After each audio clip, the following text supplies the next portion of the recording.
Allez, on est bon, on va pouvoir commencer. Bonjour à tous, bienvenue.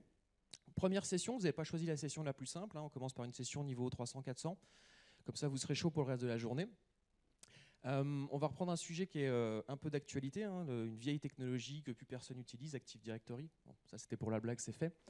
Et on va parler d'AD compromis. On va parler comment est-ce que dans une situation un peu catastrophe, où on aurait un AD qui serait compromis, voire un environnement qui serait chiffré, on va aller travailler sur la reprise de confiance autour de l'identité.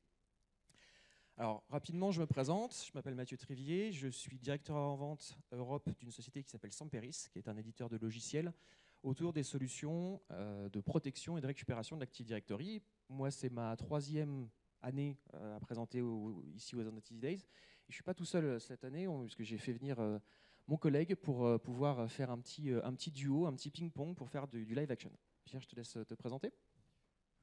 Bonjour, moi c'est Pierre Normand, donc je travaille dans l'équipe de Mathieu. J'ai pas eu trop le choix d'être speaker cette année parce que dans un meeting, Mathieu m'a dit on est inscrit aux Identity Days. Je dis super cool, il va y avoir des super sessions. Il me dit t'as pas très bien compris. Je vous ai inscrit en tant que speaker tous les deux. Bon, voilà. La petite histoire.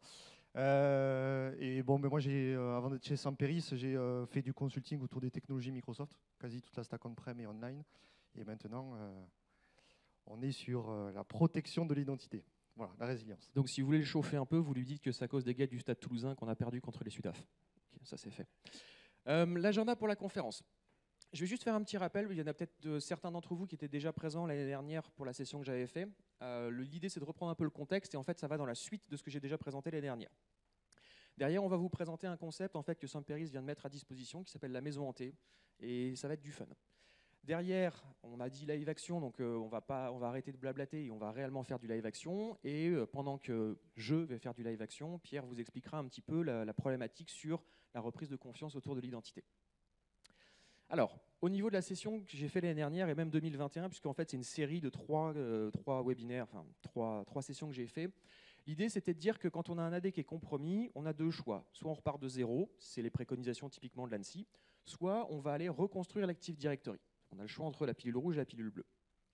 La problématique, on en a deux. La première, c'est la partie infrastructure. Quand on a un AD qui est compromis, quand on a du malware qui s'est trimballé dans un environnement, la première problématique, c'était de remonter un environnement, une infrastructure qui était fonctionnelle.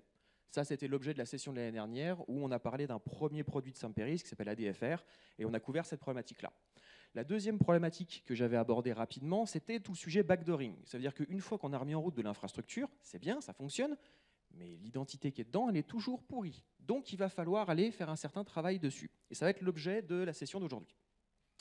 Donc le backdooring, c'est vraiment le deuxième risque après la réintroduction d'un malware. Il faut bien se rendre compte que dans un cas comme ça de compromission d'environnement, on a un double risque. Le premier est plutôt lié à l'infrastructure, réintroduction de malware. Le deuxième, c'est du backdooring.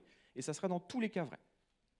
On a deux choses typiquement à traiter. On a des points de configuration, c'est-à-dire des backdoors qui vont être des points positionnés par l'attaquant pour pouvoir reprendre le contrôle sur l'environnement une fois que vous l'avez restauré.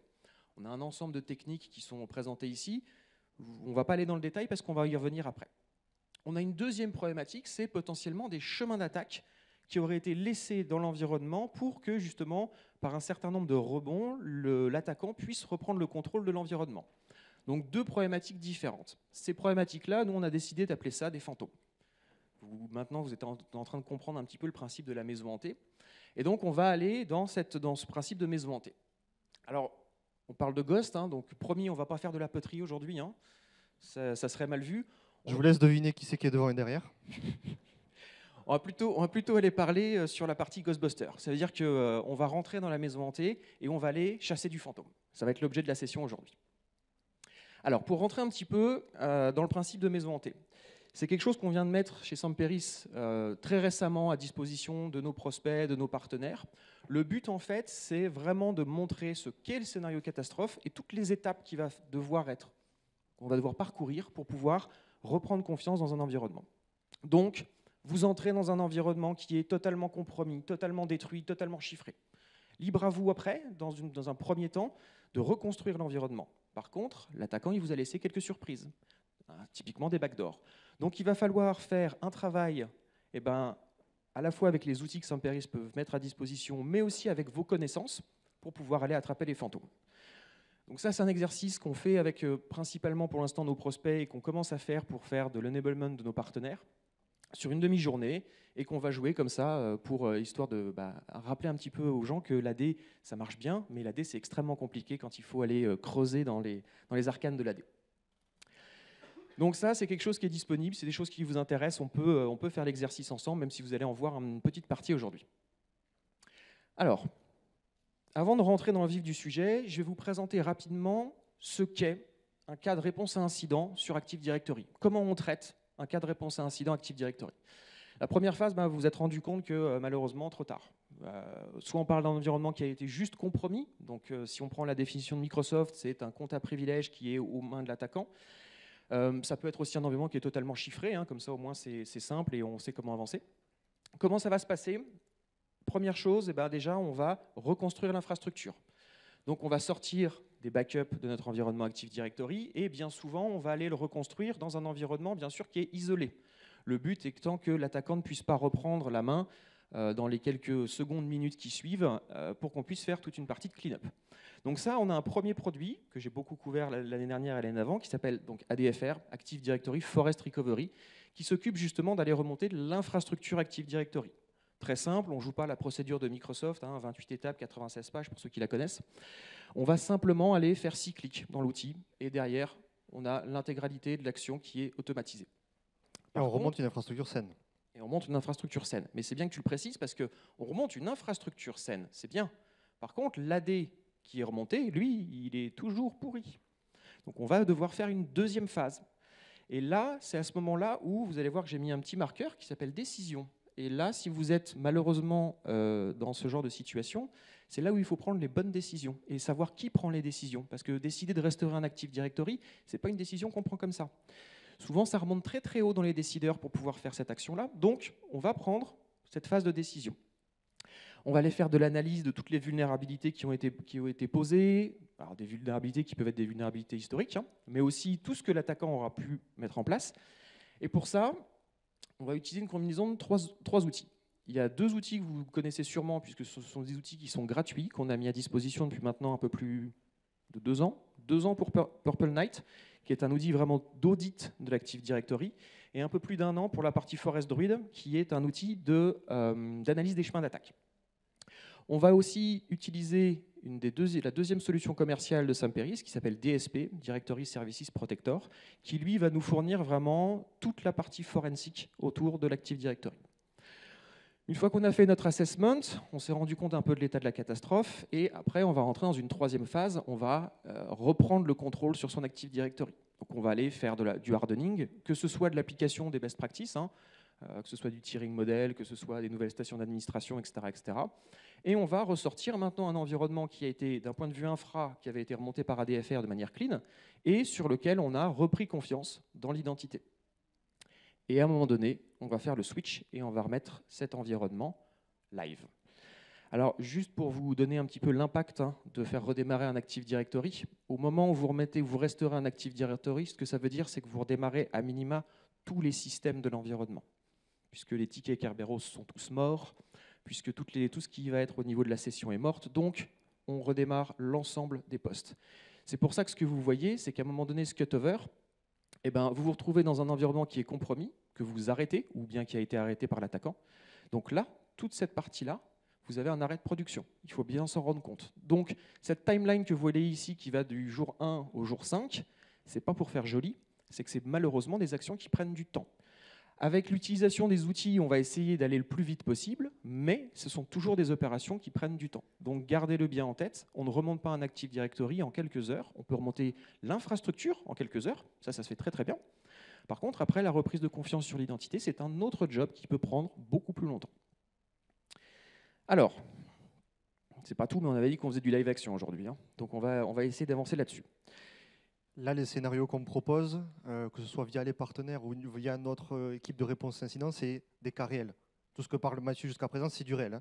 Ce que je vous ai montré, je vais juste revenir là, ce que je vous ai montré, ça c'est un vrai cas de réponse incident qu'on a fait alors pour une société qui est en Afghanistan, bon, c'est le truc. Mais ce temps-là, en fait, il a été aussi imposé parce que vous voyez ici cette partie décision, il faut vous dire qu'on a passé quasiment 48 heures à essayer de convaincre les gens qu'il fallait prendre une décision. Et on était en mode vraiment, les gens attendaient. Et sauf que il n'y a plus rien qui fonctionnait en 30 ans. Alors, hop, on avance. Ok, donc dans la maison hantée, qu'est-ce qu'on a positionné? On a positionné un ensemble de 9 backdoors qui sont les plus courantes qu'on voit dans nos exercices de réponse à incident. Donc c'est vraiment issu de cas concrets, de ce qu'on a pu trouver, de ce qu'on a pu voir et comment est-ce qu'on a été les exécuter. Donc pendant qu'on discutait, normalement Pierre était censé lancer un petit script. Voilà, je me doutais bien que tu avais oublié. C'est pas grave, je vais parler encore un petit peu. Donc pour vous montrer qu'on fait vraiment du live, Pierre, en fait, dans l'environnement, vient de lancer un script qui va, de manière, on va dire, aléatoire, positionner ces 9 backdoors. Moi, derrière, mon exercice, je vais disparaître pendant 5-10 minutes, peut-être 10 minutes, un quart d'heure. Et puis, qu'est-ce que je vais devoir faire? En fait, c'est de trouver ces 10 backdoors. C'est pour vous montrer qu'on peut le faire en live. Alors, c'est peut-être un peu biaisé, hein, mais je connais, voilà, c'est en train de s'exécuter. Alors, vous allez rire sur ça, mais ça, c'est la réalité des choses. Quand on a un AD qui est à plat, globalement, tout le monde attend après vous pour pouvoir continuer. Parce que quand vous avez un cas vraiment de prod qui est HS sur l'Active Directory, vous remontez un petit bout de réseau, vous remontez un petit bout d'infrastructure, ensuite vous remontez l'Active Directory, et puis après, vous pouvez paralléliser l'ensemble des autres tâches. Par contre, toutes celles qui sont en amont, notamment l'AD, en fait, tout le monde vous attend. Donc, vous me voyez là, et là, vous voyez Pierre, parce qu'il va juste parler et que ça va être rigolo. Là, ce que vous voyez rapidement, c'est le script que Pierre est en train d'exécuter. Donc, en fait, on a compilé comme ça dans l'environnement, ce que je disais, un ensemble de backdoors qui vont être positionnés aléatoirement. Alors ça, c'est une ancienne exécution. Et puis derrière, en fait, ce qu'on met à disposition de nos partenaires, de nos clients, c'est vraiment un environnement qui est vide. On a simplement quelques sauvegardes qui sont là et débrouillez-vous. Donc aujourd'hui, on va vous passer le cas de reconstruction de l'Active Directory parce que c'est des choses qui prennent un petit peu de temps et qu'on a déjà fait l'année dernière. Moi, je vais me focaliser juste sur, je vais prendre mon backpack et je vais aller chercher les fantômes. Donc là, on a remonté une infrastructure qui est saine.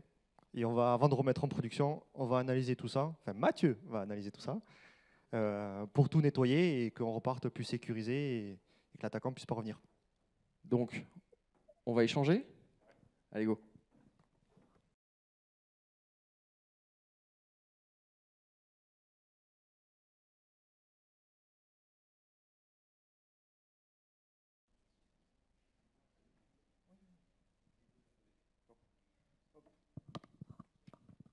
Donc, vous voyez le script, il se déroule bien. Pendant ce temps, on va passer hop, à la suite. Tac.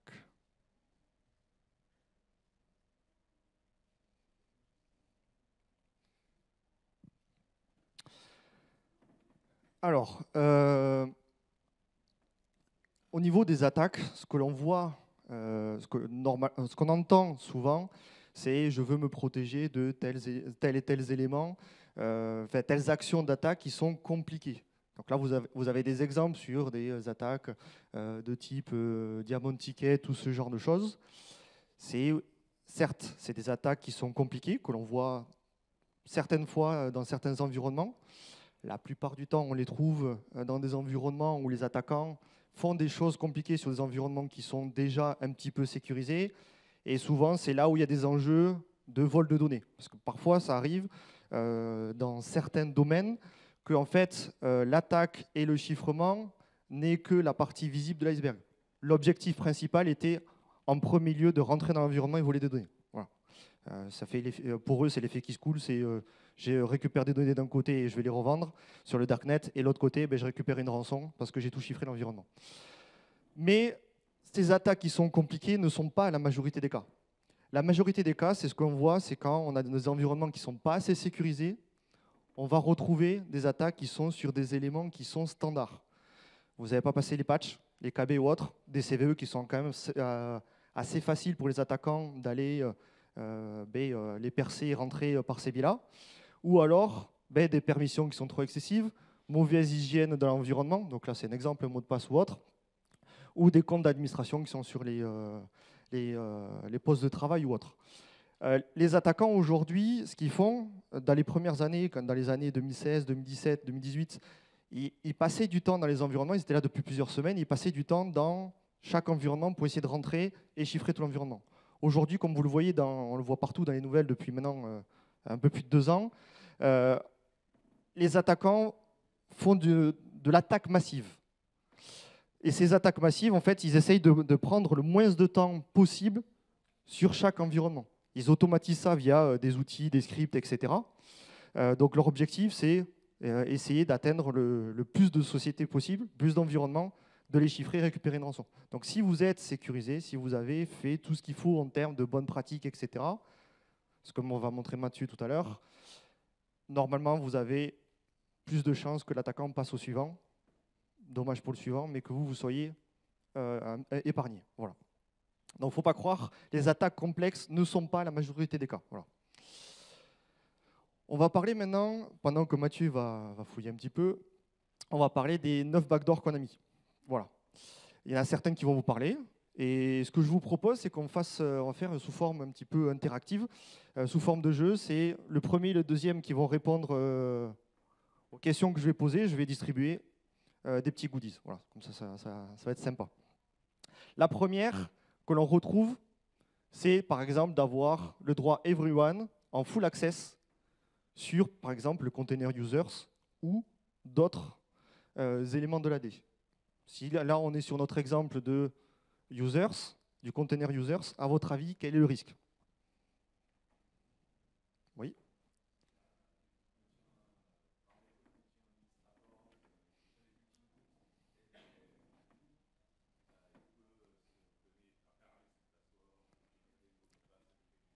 Exactement. Exactement. Le fait que, en fait, on a everyone, donc c'est-à-dire tout le monde, peut avoir l'accès sur ce conteneur et tout ce qu'il en contient. Donc notamment, par défaut, effectivement, il y a pas mal de choses. Donc vous imaginez tout ce qu'il y a derrière. Hein. Si on récupère tout ce qui est compte built-in, des utilisateurs qui ont des privilèges ou autres, on va avoir un problème. Allez, hop. C'est gagné pour le premier.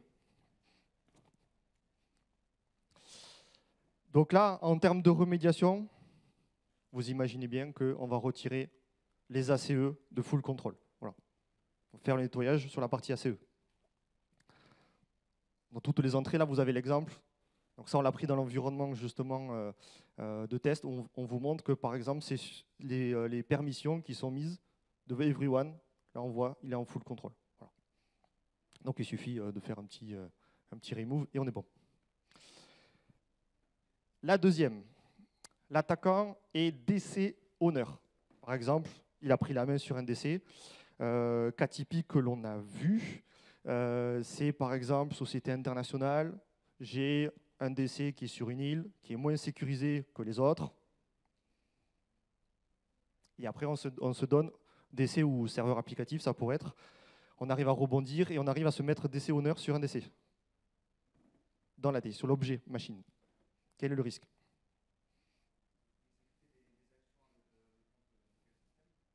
Par exemple, absolument. De changer pas mal d'informations dessus ou autre, absolument. Pas mal. Exactement. Donc le fait d'être propriétaire d'un objet machine contrôleur domaine, donc ici on est sur le DC1, derrière ça permet de faire tous les changements que l'on veut sur cet objet et notamment, être local admin de cette machine, ce genre de choses. Voilà. Donc là vous avez l'exemple, pareil, donc là c'est dans le conteneur contrôleur domaine, sur les propriétés du DC1, hop, ici on est honneur de ce DC. Donc là, tout simplement, c'est d'aller retirer ça et remettre effectivement le groupe de T0. Donc par défaut, c'est domaine admin, etc. Si vous avez éventuellement personnalisé avec vos propres groupes, remettre le propriétaire qui est adapté. Allez. Yes. Est-ce qu'on a des forest druids? Normalement, oui. Yes.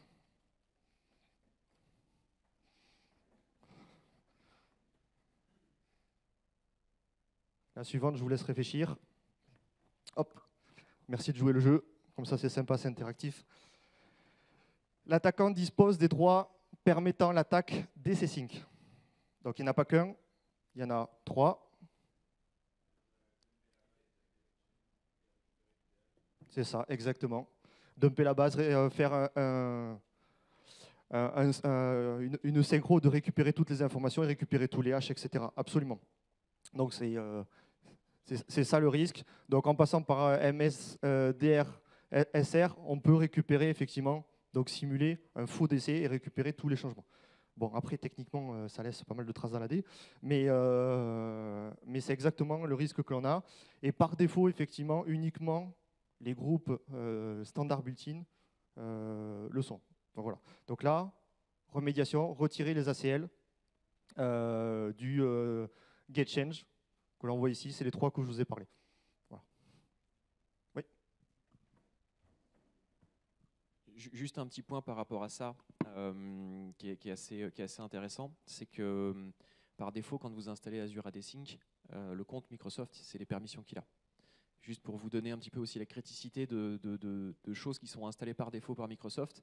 C'est-à-dire que ce compte, l'ancien MSOL maintenant qui a été renommé, il a ces permissions-là. Donc Microsoft, après, a sorti un modèle de list privilege pour ce compte-là. Mais dites-vous bien que ce compte-là, par exemple, si on parle du tiering, ce compte MSOL, il fait partie du tier 0. Parce que n'importe qui tombe sur ce compte-là peut voir tout ce qui passe dans l'API de réplication, notamment les haches de mot de passe. Voilà.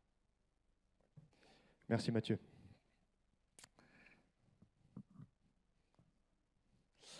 Quatrième, l'attaquant dispose de la valeur 548, ça aurait pu être une autre valeur, là c'était juste pour l'exemple, account operator dans son attribut primary group ID.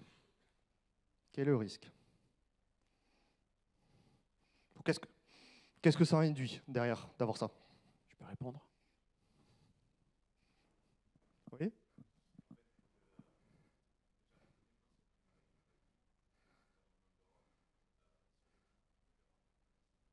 C'est plus dur à voir, absolument.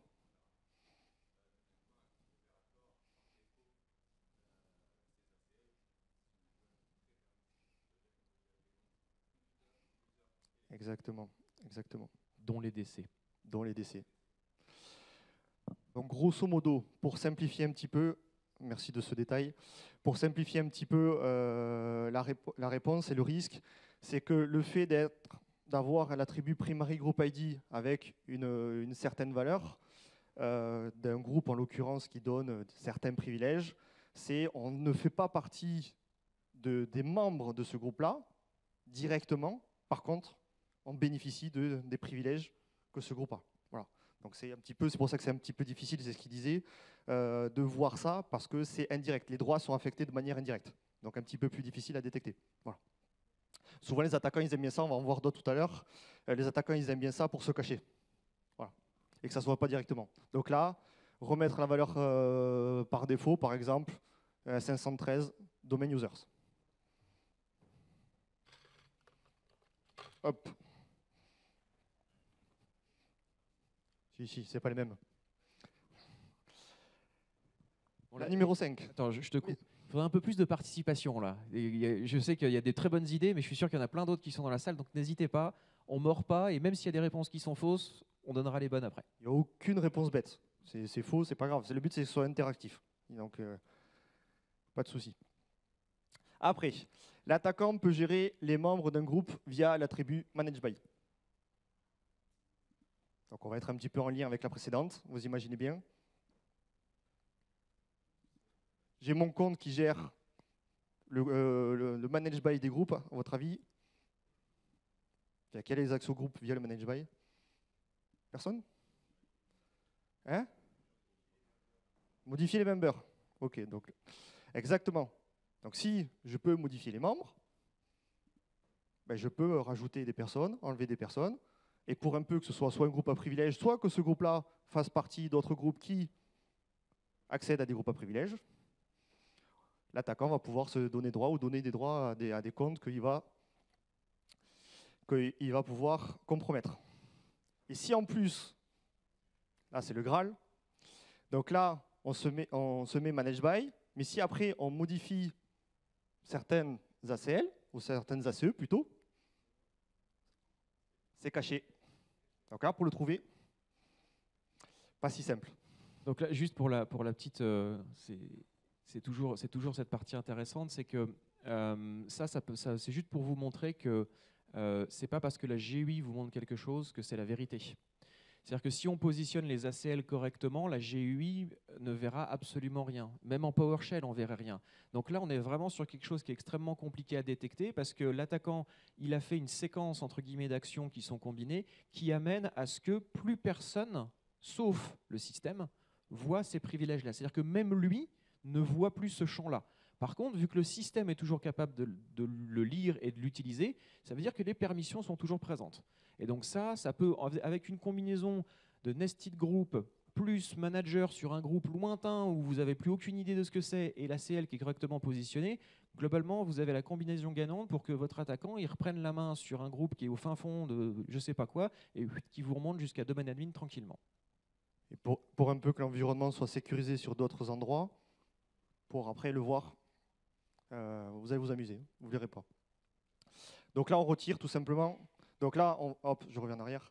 On va retirer effectivement cet ACE-là. Et derrière aussi, on va rechanger, remettre la bonne valeur adéquate pour le manage by. 6. Alors, l'attaquant dispose des droits... Pour info, j'ai fini. Hein. Ok. L'attaquant dispose des droits Enterprise Admin via l'attribut SID History. Normalement, SID History, ça doit parler à pas mal de personnes. Quel est le risque? T'as pas le droit, toi. Oui, tu les as en plus. Exactement, exactement. L'attribut SID History, donc il parlait de droit, donc je vais compléter la réponse. La SID History, historiquement, il était utilisé quand on faisait des migrations d'AD.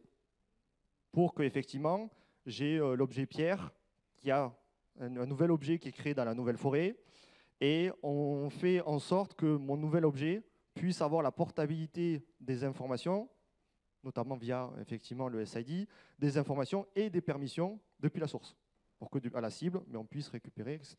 Et normalement, si on fait les choses proprement, à la fin de la migration, dès qu'on enlève l'ancienne AD, on doit nettoyer ça. Normalement. Parfois, on trouve encore des traces de ça. Donc, si vous avez un environnement qui a été nettoyé ou qui n'a jamais vécu de migration, si vous voyez ça, une information qui est dans cet attribut, alerte de suite. Voilà. Normalement, ça ne doit pas exister parce que, en l'occurrence, là, ça a été quand même assez grossier, entre guillemets, mais on le voit réellement.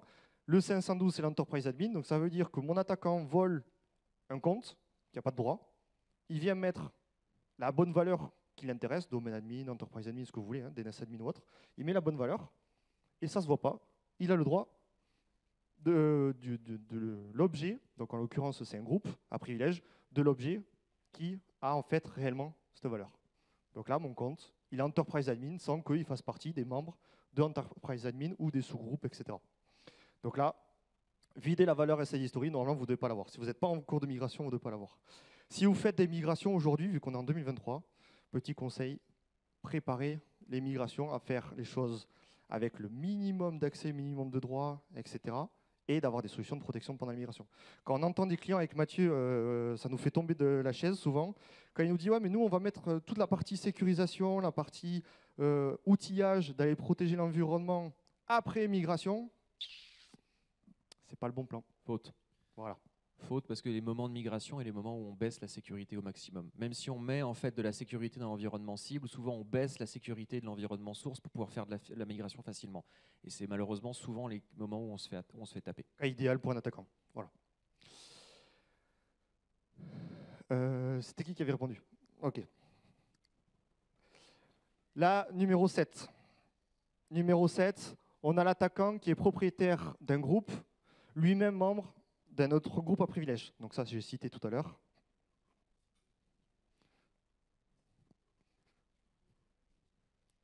Exactement. Alors c'est même encore plus large que Manage By, puisque Manage By permet juste de changer les propriétaires. Là, vu qu'il est, enfin de changer pardon les membres, vu qu'il est propriétaire, là il a full access sur l'objet.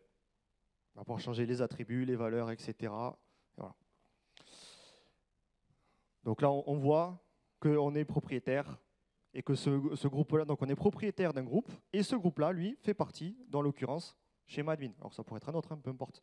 Mais que l'attaquant, en fait, il se met dans un groupe bas, qui peut-être, en fait, son objectif, c'est qu'il soit un groupe qui ne vous saute pas aux yeux, un petit peu standard, je dirais, qui appartient à d'autres groupes, et au final, tout en haut, ça appartient à un groupe à privilège. Donc, il récupère les accès comme ça. Donc là, on va faire le nettoyage de l'imbrication de groupe, c'est évident, et de corriger, remettre la bonne valeur sur le propriétaire du groupe. Il en reste 2. T'es sûr que t'es prêt? La 8. Donc là, il y en a l'effet qui se coule, il y en a 2. L'attaquant a créé une GPO cachée. Alors Mathieu sourit parce qu'il aime bien ça. Petite dédicace à Sylvain. Et pour info, c'est Sylvain Cortès qui nous l'avait présenté à l'époque. Et celle-là, elle est vraiment chiadée.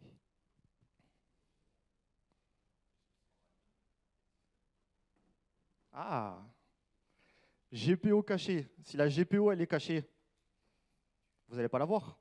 Donc, c'est-à-dire, on revient sur ce que disait Mathieu tout à l'heure en termes de droit. Si l'attaquant crée une GPO qui est cachée, que lui seul a les accès dessus, donc le compte qu'il a volé, que ça passe sous les radars, et que, évidemment, derrière, pour que ça puisse fonctionner, il y a aussi système qui a les accès. Mais vous ne la verrez pas. Donc lui, ça lui permet qu'il en a une qui est cachée, parce qu'ils sont là, comme je disais au début, ils sont là depuis plusieurs semaines, donc il a caché ça, il a préparé l'environnement, il a laissé ce qu'on appelle les backdoors, comme cite Mathieu depuis le début, il a laissé un petit peu ces petits cailloux un petit peu partout, et le jour où il va en avoir besoin, il prendra ces cailloux, il pourra faire son attaque. Donc là, on le voit clairement que ici, j'ai 2 GPO, par défaut, Default Domain Controller Policy et Default Domain Policy.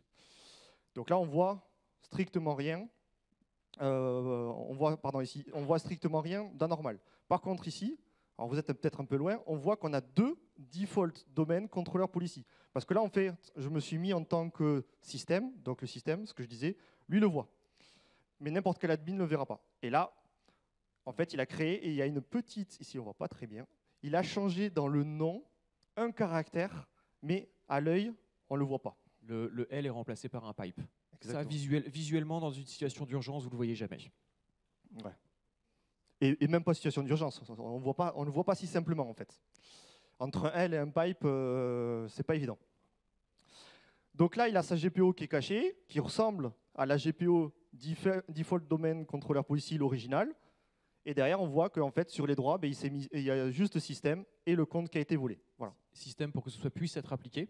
Et derrière, juste le compte pour que lui puisse faire tous les changements qu'il veuille dedans. Donc là, il va pouvoir potentiellement modifier tout ce qu'il veut. Ça va être appliqué sur les contrôleurs de domaine, donc potentiellement reprendre la main sur les contrôleurs de domaine.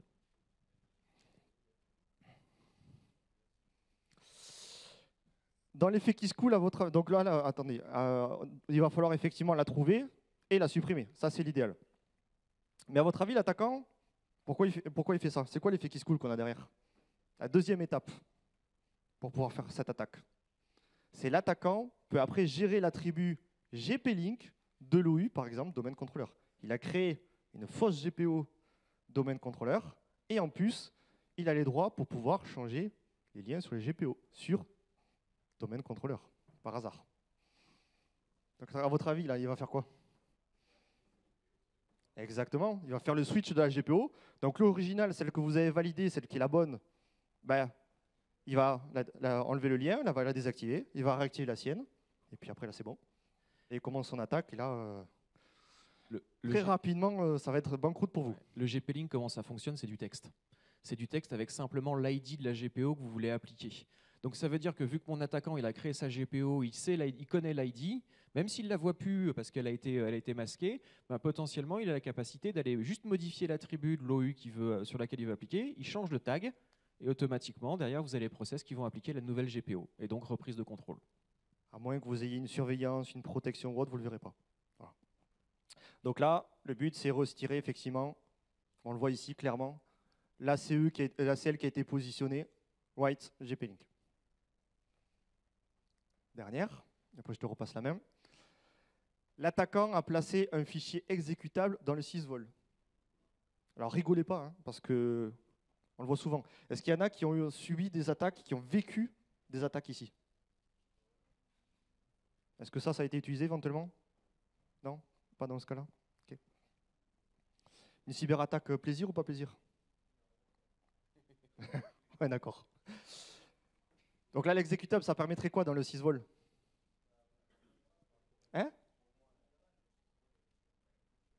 par exemple. Hein? Et propager sur tout ce qui est lié à l'AD, donc poste de travail, serveur, etc. Donc il peut y avoir plusieurs choses. L'attaquant peut utiliser ça pour pouvoir aller compromettre les endpoints, donc poste de travail, serveur, etc. Il peut utiliser ça pour aller chiffrer l'environnement de manière rapide et centralisée. Ou alors, si c'est caché, ça lui permettra de reprendre la main sur l'environnement. Si c'est caché, hop, c'est juste à activer et ça permet de reprendre la main sur l'environnement. Voilà.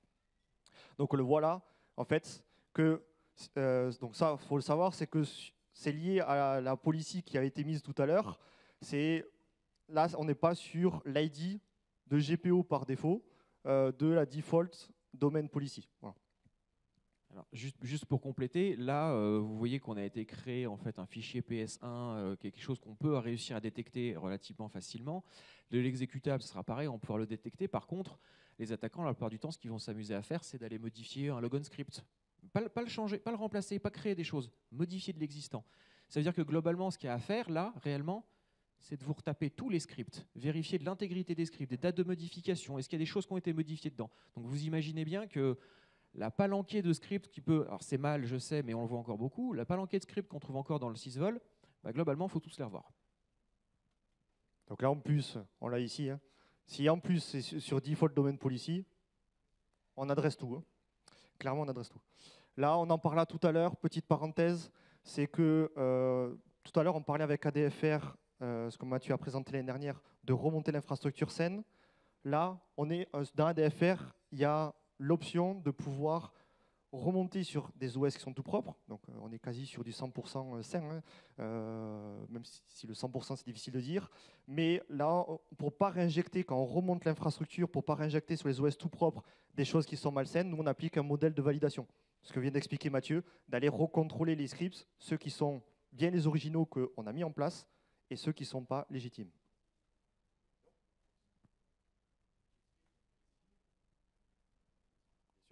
Oui, on peut, ça peut être une solution, effectivement, d'avoir du script signé partout. Voilà, c'était la remarque que j'allais faire. Aujourd'hui, la signature de tous les scripts, c'est extrêmement rare encore. C'est une très bonne pratique, on est tout à fait d'accord. Par contre, ça se voit encore très très peu.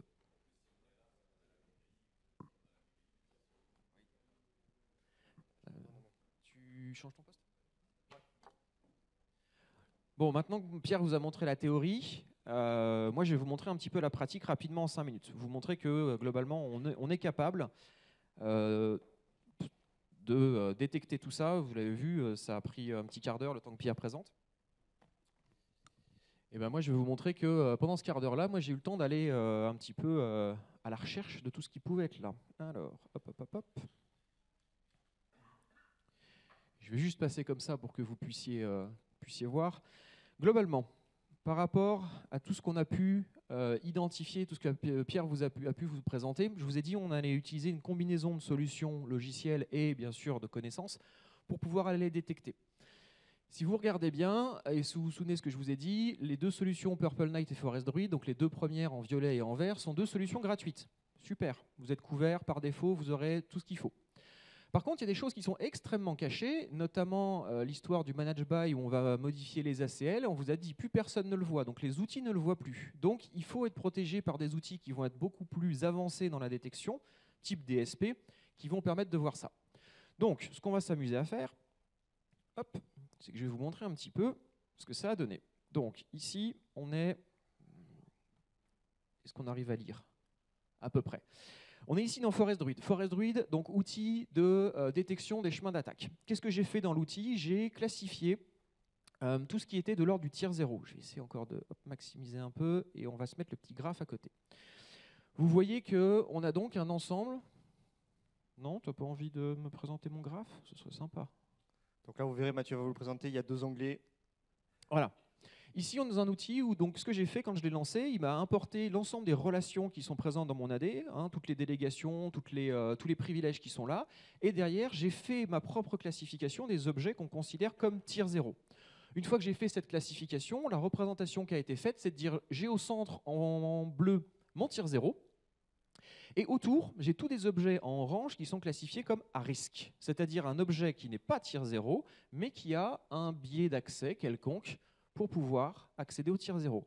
Et là, vous retrouvez des choses qui vous parlent, typiquement, ici, un owner du DC. Tiens, ça fait partie des choses que Pierre vous a présentées.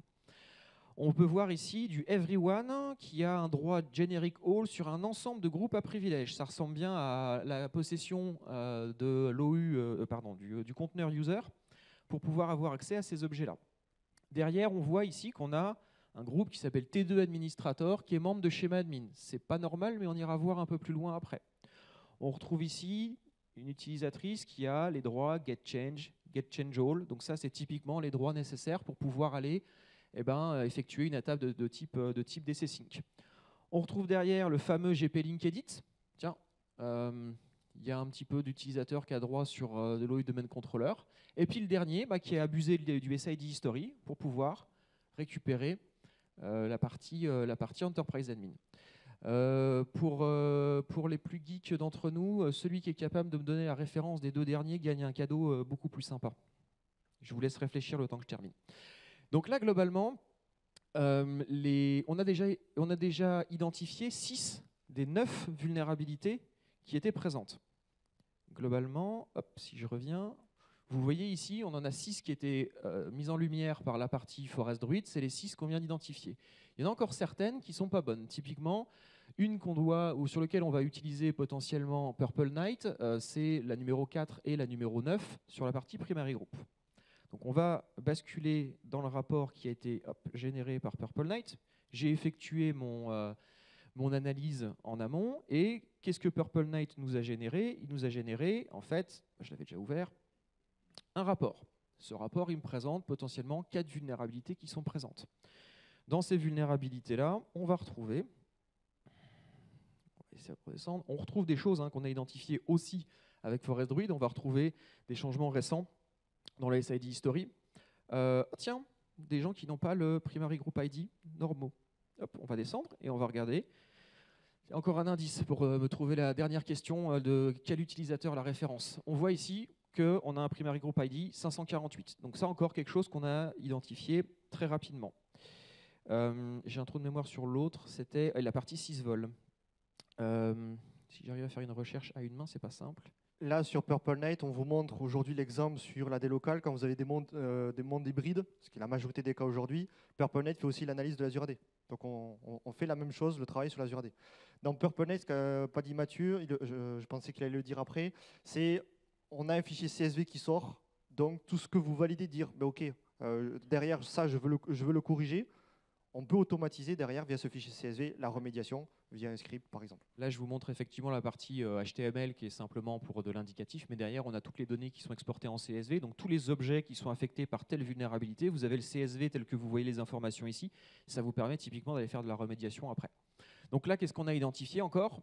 Typiquement, on voit ce fameux script qui a été positionné dans le sysvol, lié à la Default Domain Policy. On voit même l'heure à laquelle ça s'est passé, et donc on a un petit peu d'informations. Donc on vient de passer de potentiellement 6 à maintenant 8 des 9 qui ont été identifiés. La seule qui était réellement extrêmement compliquée à détecter, c'est ce fameux deny sur le manage by. Et pour ça, malheureusement, il faut qu'on ait un peu plus d'informations. Et donc on rentre à ce niveau-là dans, on va dire, les solutions commerciales. Et voilà, je me suis fait... c'est toujours l'effet démo. On rentre là dans les solutions, on va dire, commerciales de Samperis, où en fait DSP va suivre l'intégralité des changements qui sont passés dans l'Active Directory. Donc on est d'accord que c'est un outil qu'il faut déployer en amont pour pouvoir bénéficier de ces fonctionnalités-là. Mais quel que soit ce que va faire mon attaquant, c'est des choses qu'on va... Je vais zoomer un peu, sinon je vous offre des lunettes à la fin tous. Hop. Voilà. On va voir ici qu'en fait, on a tout ce qui s'est passé dans l'environnement. Et si je reprends depuis le début, on voit typiquement un utilisateur qui a été créé. On va retrouver du Primary Group ID. J'ai perdu ma... T'as ma zapette? Ouais, merci. On voit de l'utilisateur qui a été créé, le Primary Group qui a été changé, le Manage By qui a été changé. Tiens. D'autres utilisateurs qui ont été créés, les changements dans le schéma admin. Donc tout ça, on va avoir vraiment un trail log de tout ce qui s'est passé dans l'AD avec, alors là, malheureusement, c'est le built-in admin. C'est un lab, c'est mal, mais c'est normal. Mais on saurait aussi qui a fait ces changements-là. Donc ça nous permet complètement de faire du forensic. Et moi, ce qui va m'intéresser, c'est qu'à un moment donné, je vois que le anti-security descriptor a été changé.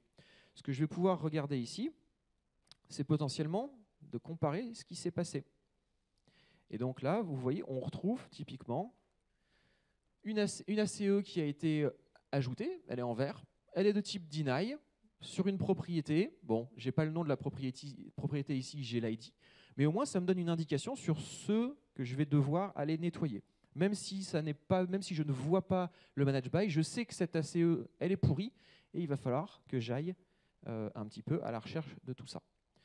Donc, ce qu'on ne vous a pas montré ici, et ce qu'on ne va pas forcément faire ici, c'est que DSP a aussi la capacité de potentiellement défaire tout ça. Donc, en fait, toutes ces actions-là, si je les considère comme étant non, on va dire, légitimes, j'ai la capacité d'aller directement les défaire. Et là, c'est DSP qui va s'occuper d'aller défaire tout ça. Donc voilà. Là, dans le cas de la démo, DSP aide Mathieu à faire l'analyse forensique et tout ce que l'on ne peut pas voir avec éventuellement les autres solutions. Mais là, dans la démo, on est d'accord que la solution de DSP qui fait de la protection, pour pouvoir faire cette démo, on a désactivé la protection. Sinon, il y a certains éléments qui auraient été protégés, c'est évident. Voilà. En fait, l'idée de la solution DSP, c'est pas simplement de vous capter les logs et de vous montrer ce qu'il en est, c'est aussi de protéger l'Active Directory. Donc en fait, potentiellement, c'est 9 modulo 6 vol, c'est 8, pardon, les 8 premières backdoors, on pourrait automatiquement, dès qu'on les détecte, les défaire automatiquement. Donc ça veut dire qu'on va rester dans un environnement qui va être potentiellement compromis, mais on va freiner l'attaquant dans le positionnement de ses backdoors. Et c'est ce que Pierre disait tout à l'heure, au fur et à mesure, l'attaquant, il va essayer une fois, 2 fois, 3 fois, ça va être défait. Globalement, qu'est-ce qu'il va faire? Il va passer au suivant. C'est dommage pour le suivant, mais c'est bon pour vous. Mission accomplie, on a réussi à trouver les 9 qui ont été positionnés. Alors, le triangle rose, là, c'est le premier outil, c'est ADFR. C'est ce que j'ai cité tout à l'heure. C'est ce qu'il a cité tout à l'heure. C'est l'outil qui permet de faire la reconstruction de l'infra. Sauf que le sysvol faisant partie de l'infra, en fait, pendant la phase de restauration, on a un système de quarantaine qui se met en place pour tout ce qui ressemble à un exécutable, à un script, tout ça soit mis en quarantaine et ne soit pas réintroduit dans sysvol. Donc ça, en fait, on peut utiliser les deux. Là, pendant cette phase vraiment de reconstruction, et là, plutôt dans une phase en forensique après la reconstruction. Mais normalement, ça aurait déjà dû être en quarantaine du fait que ce soit un script. Donc ADFR vous permet de repartir de manière saine et pas réinjecter des choses qui sont malsaines dans le sysvol. Merci beaucoup. S'il y a des questions, on peut les prendre maintenant pendant la... Non, pas toi, on t'a dit. On peut les prendre, sinon on est là toute la journée, on a un stand qui est présent, n'hésitez pas à passer nous voir, on pourra discuter ou vous parler d'encore d'autres choses qu'on planifie, puisqu'il y a une phase 2 de la maison hantée que je suis en train de préparer. On espère que ça vous a plu parce que ça, c'est un cas réel. Voilà. Ça nous tenait à cœur de vous présenter ça.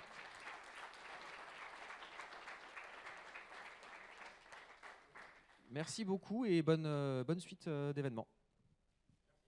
Merci à vous.